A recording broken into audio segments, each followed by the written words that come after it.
Any deck I find myself playing for a long enough period of time generally earns itself its own dedicated video, a deck tech. That happened 21 months after I built Shroom Slide, 7 months after I built Glissa Incubators, 4 months after I built my Malcolm Time Civ deck, 1 month after building my Rada deck, and also 1 month after putting together an updated version of my Malfagor deck. In part, this is for entirely ordinary YouTuber reasons. I need to figure out 2 things a month to talk about, and a deck I like to play makes for an easy thing to make one of those 2. However, this is also because my favorite decks tend to be evocative, meticulously crafted to scratch a very specific itch, and for this reason, they also often serve as good lenses through which to analyze a specific playstyle or a specific motivation when building a deck. Relevant to this discussion is the fact that my decks tend to revolve around a specific vibe I find appealing, whether that be forcing the table into a cutthroat low-resource game, unstoppably accumulating resources for myself, or navigating a strategic minefield to a narrow control victory. Because my decks feature specific play patterns I find personally satisfying, I like to think they can be helpful documents of how I crafted an enjoyable experience for myself, and possible inspiration for how others can do the same. It's with all this in mind that we need to talk about the elephant in the room, my Liesa deck. I first built this deck in April 2023, 35 months ago, and it has stayed among my 5 to 6 core decks ever since. I've even talked about it in a handful of different videos because it has accomplished some interesting things and offered some intriguing lessons. What it hasn't done, though, is ever be quite satisfying enough to make a whole video about. It's never scratched the itch I wanted it to scratch well enough to be worth talking about.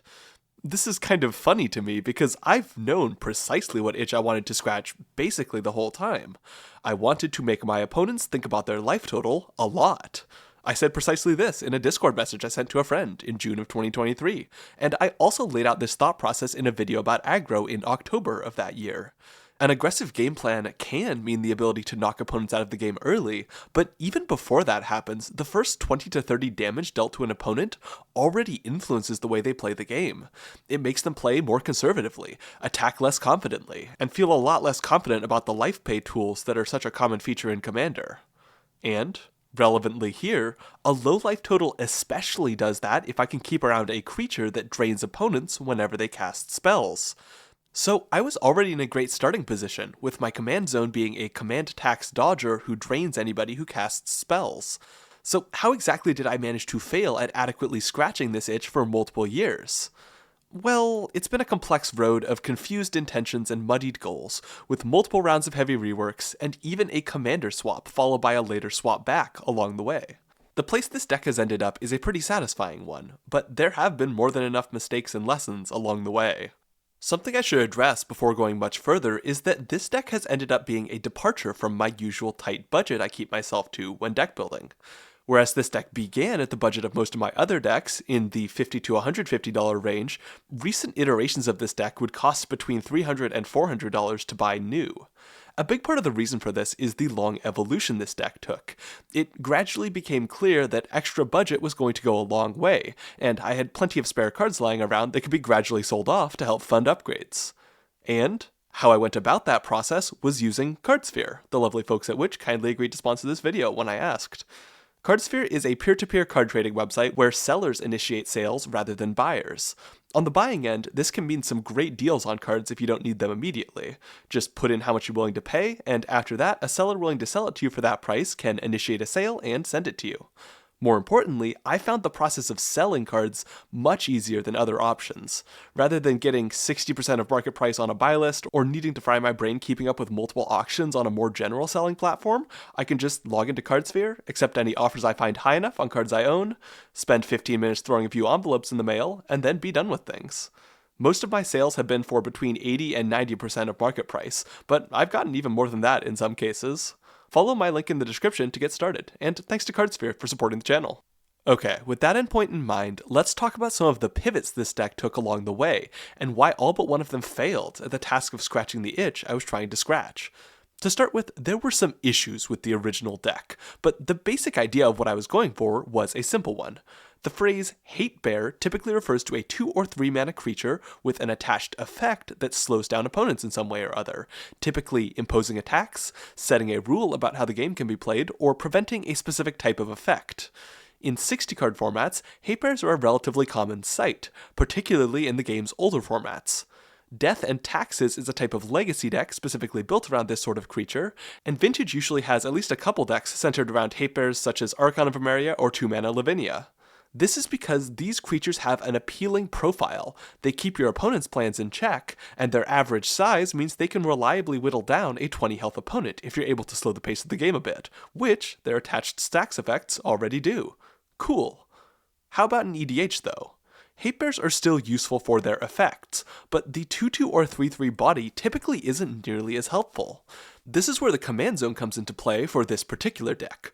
My hate bears can whittle down life totals a bit and generally gum up the works of the game, and then Liesa is my follow-up that can really start to cut down life totals in this slowed environment. This theory largely worked out in reality. I had a suite of 16 hate bears alongside modest counts of protection, ramp, draw, and removal, as well as some extra tools to help Liesa in cutting down opposing life totals. Still, I found myself having some issues with that original deck. In retrospect, the biggest one is that it felt more stacks than it did Liesa. However, at the time, I was only distantly aware of this, and more focused on another undeniably present problem. The deck didn't have all that much draw, which just kind of made it boring to play.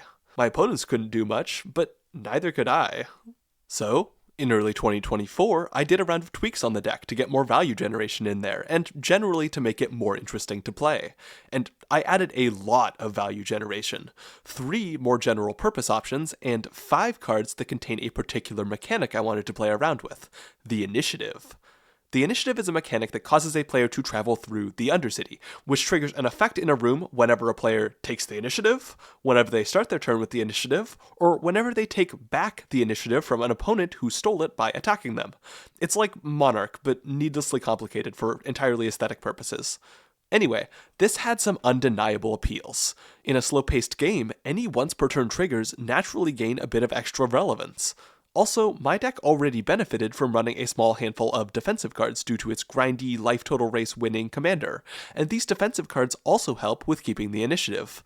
Also, I didn't have an Undercity token, so I drew one on a full-sized piece of paper and brought miniatures to commander games so that people could represent their positions on it. Who wouldn't love that? Well, me. And that was part of my issue with this version of the deck. A commander deck can easily be this pretty compact, self-contained thing, and here I'd introduced an extra mechanic that required me to use this full sheet of paper prop, or else buy a replacement that's irritatingly small. It just felt like a kind of pointless extra hassle to need to deal with, particularly given that my deck only ran 5 initiative cards and didn't draw any of them in some games. The other part of my issue was that I'd cut a bunch of damaging cards in order to make the round of changes I'd made, and while those damaging cards weren't great, their absence pulled the deck even further away from the life total pressuring ideal I'd been striving for. I had a functional deck that I didn't mind playing, but the itch was still not being scratched. So, it was time for another change. One of my favorite cards in the deck was Brina the Demagogue. She is a 3-mana creature with the text, whenever a player attacks one of your opponents, if that opponent has more life than another of your opponents, that attacking player draws a card, and you put 2+1/+1 counters on a creature you control. It might not immediately be clear what that means, but basically, drawing her instantly granted the deck a whole bunch of both value generation and damage in the form of +1/+1 counters, and also created a sort of political game for my opponents. In theory, she offered opponents card advantage, but trading a card for 2+1/+1 counters on one of my creatures didn't usually feel too bad, and her benefits were much more consistent on my side of the table. After 4 or 5 games of drawing her and greatly enjoying what she did to the deck, I decided to rework the deck with her in the command zone. In theory, this swap made sense to me. Liesa is a damage-focused commander who operates through the use of a life tax, and Brina is a damage-focused commander who operated through the use of +1/+1 counters. My theory about having a hate bear-oriented 99 along with a commander who pushed a lot of damage? Still absolutely intact. The other appeal here was that hate bears are a type of card better suited to somewhat higher power games, and Brina was a more powerful commander than Liesa, so that was an added bit of congruence. With this new bird in the zone, I was better equipped to handle the sorts of higher power commander games that Thalia's Blade was itching for. So how was that? Well, in a lot of ways, I was correct, and the deck I ended up producing was undoubtedly a workable one that I could have some fun playing. It got going fast, Brina's +1/+1 counters could turn my hate bears into terrifying beaters, and the card advantage options meant it rarely totally ran out of steam. Even better, with such a potent command zone, I could afford to run more interaction than ever before without sacrificing other things. So, what was the problem? Put simply, the nature of a Brina command zone is dramatically different from the nature of a Liesa command zone, and it's different in a way that totally destroyed the feel of the deck that I was going for. On some level, Liesa is an inevitability commander, an unstoppable life total tax that always represents a way to grind the game toward a single-digit hit point slogfest. With her in the command zone, the 99 could focus on keeping opponents in check and putting in chip damage, knowing that every chunk of health my opponents lost was a spell they couldn't safely cast later in the game. By contrast, Brina is very much a tempo commander, as I laid out in my Glass Cannon Commanders video last year. Like Liesa, she helps me deal a ton of damage to opponents, but the profile of that damage is front-loaded and reliant on creatures sticking around on board. If I had a smooth first several turns, I might be swinging in with a few 7/7s or 8/8s or 9/9s on turn 5, and if those creatures stuck around, there was a solid chance I'd be winning that game. Problem was, if some of my creatures got removed, or if, God forbid, there was a board wipe played that I couldn't dodge, all of that damage momentum would slow to a halt.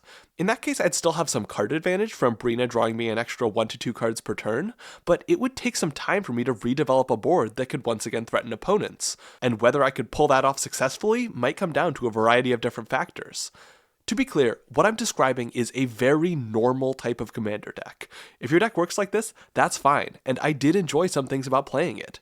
It even makes sense as an aggro deck. This deck came out of the gate swinging, and routinely knocked 50 points of life off of its opponents within the first 6 turns of the game, even in games it eventually lost control of. The problem was, I wasn't just looking for an aggro deck. I was looking for a sort of inevitability aggro experience, where opponents would spend time dealing with the consequences of a painfully low life total. And this deck was decidedly not that. So, how did I solve my aggro problem? How did I create a deck that scratches this itch of wanting opponents to spend a lot of time looking at their life total? Well, step 1 was going back to Liesa. Part of me was a little hesitant to do this for purely power reasons, because the Brina deck had been sort of bracket 4 curious, and Liesa is a pretty firmly mid-power sort of commander. A small part of me wishes she drained opponents for 3 per spell, but alas, my girl Liesa just doesn't quite have that kind of sauce. However, this fact also gives some opportunities, the biggest one of which I'll get to in a bit. To start with though, let's talk about how I fixed some of the issues from the previous Liesa decks. A big piece of this was the beatdown suite. An issue with the previous iterations of the deck was that the 99 didn't actually do a good job of getting life totals low enough for Liesa to matter. In the case of the original deck, that was a result of running a bunch of mediocre damage tools such as Blood Artist effects, and in the initiative version, that was just not really running very many damage tools in general, unless you count making target opponent lose 5 life once every 5 turns. So here, assisted by a more lax budget than I was using in the past, I picked out a bunch of new damage options. Ankh of Mishra, Wound Reflection, Suture Priest, and iconic political aggro tool, Hunted Horror. This card is so much fun, and if you have an opponent who's receptive to the idea of smacking Frederick over there who's playing a gross value pile, it's effectively 13/13 in stats for 2 mana. In terms of value, I dialed into the small creature beats realm and grabbed Enduring Innocence, Assemble the Players, and Elegy Acolyte. This deck is running more draw-oriented cards than the original, and while it's running significantly less value generation in total than the initiative version of the deck, much of the draw here is quite dense and impactful. Barrow-Goyf was a final inclusion here as just an all-around solid beat stick, with a bunch of value attached. The biggest area I tweaked this deck, though, was dead simple. I cut a lot of Hate Bears. This was kind of painful because I really like having Hate Bears in my deck. It feels good to have a way to slow opposing game plans, to build around the restrictions of those tools so I'm breaking parity, and to be able to keep a high power table in check with something like a Rule of Law effect. And to be clear, I'm still running some taxes, some entered tap effects, and even Mind Sensor. But the real game plan smashers, like Hushbringer and Archon of Emeria, got left behind. One reason for this I alluded to earlier. These cards feel most appropriate and most needed in higher bracket games, and Liesa isn't a commander that really belongs at those tables. The other reason for this choice was that stacks in general, and Rule of Law effects in particular, have this weird clash with Liesa because they cause opponents to cast fewer spells, but Liesa wants opponents to be casting more spells, or at least wants the fact that spells cost 2 life to feel relevant. It almost felt like doing her a little dirty, as well as undermining the goal of the deck. Like, think about it. If I have an opponent at a low-ish life total, Liesa in play, and also a Phyrexian Censor in play, is Liesa reducing the number of spells my opponent wants to play? The answer is, who knows? They're not running a whole ass Phyrexian deck, they can only play one spell per turn anyway. In a way, this is similar to some lessons I've stumbled into with my other decks. When I'm making a deck to celebrate Astral Slide based value engines, I don't want to run more generic sources of draw that might step on the toes of what I'm celebrating. When I'm making a deck to bask in the glory of having 20 lands in play, I don't want to run a bunch of high quality finishers that will end the game as soon as I'm at 12 or 13. The same goes here. This is a deck intended to celebrate Liesa in specific, and Group Slug aggro in general, and though a bit of stacks can be nice to manage the pace of a game, it's a powerful tool whose ability to warp the playstyle of a deck needs to be respected. Still, I find it hard to fault my past impulses too much. Aggro remains arguably the hardest archetype to build in Commander, particularly a sort of grindy, resilient aggro that poses a continuing threat to any greedy opponents. For that reason, this deck probably isn't ever going to enter the same sort of finished state that I'm willing to mentally categorize some of my other decks as being in. That said, after focusing in harder on what makes this deck satisfying, the current version feels much better than either previous iteration of Liesa. The deck's average mana value has gone up over time, and yet the current version feels like it's packing more quality 2-mana plays than previous ones. The reason why this becomes clear when I filter each deck by mana value in Architect, and then look at what's actually there. Whereas the older versions had a lot of kind of filler 2-mana cards like Blood Artist Effects and Catch-Up Ramp, the current version's 2-drops are almost entirely value engines and actually decent beatdown tools. Another way I honed my intentions here was being willing to accept a firmly bracket 3 status and adapt my playstyle to be more appropriate to that. The deck still punches above its weight class against decks that lean in on a combo or storm sort of direction, but it's no longer the lumbering pile of stacks that it was before, and that lets it feel appropriate in a much wider range of contexts. So broadly, this current version of the deck feels like a success in figuring out what I wanted from it above all else. And the funny thing is, I think the year with Brina in the command zone was a really important part of that. There are a lot of cards out there with a powerful iconic playstyle, and there's a reason people gravitate toward them. They feel good to draw, they feel good to play, and you could even put one in the command zone if you wanted to. If that specific thing is something you want every single game rather than just occasionally, that might absolutely be the right call. Even if it's not meant to be long-term, as it wasn't in this case, playing with more extreme command zone choices can be a great exercise in figuring out what you do or don't enjoy about your deck, and it's absolutely worth a try if you have a deck you're not happy with. Thanks for watching. You can catch me this weekend at LDXP Tacoma, where I'll be, along with my podcast co-hosts, 33Elk and The Trinket Mage. I'll be there with my Dragon Shield sleeved decks, and if you want to be enjoying the same excellent durability and wide range of design options, you can follow my affiliate link down in the description and score yourself some with a little discount. If you want to support what I do here in another way, you can become a YouTube member or join my Patreon, and you'll receive access to a back catalog of bonus videos along with the new one I'm putting out around the same time as this video drops. That one will feature me doing a deep dive into the first 2 Liesa lists, and a preview for that video will start right now. Another thing I note is the value, and this is actually interesting because this deck's value suite in terms of raw numbers isn't that bad. Has 12 cards in it. My current Liesa list has 13, so in theory, not that wildly different, but the quality of what's here and the density of this value suite is very different. Some of this is not even like draw in a sort of conventional sense. We have like Luris. Luris lets you cast mana value 2 or less cards from your graveyard.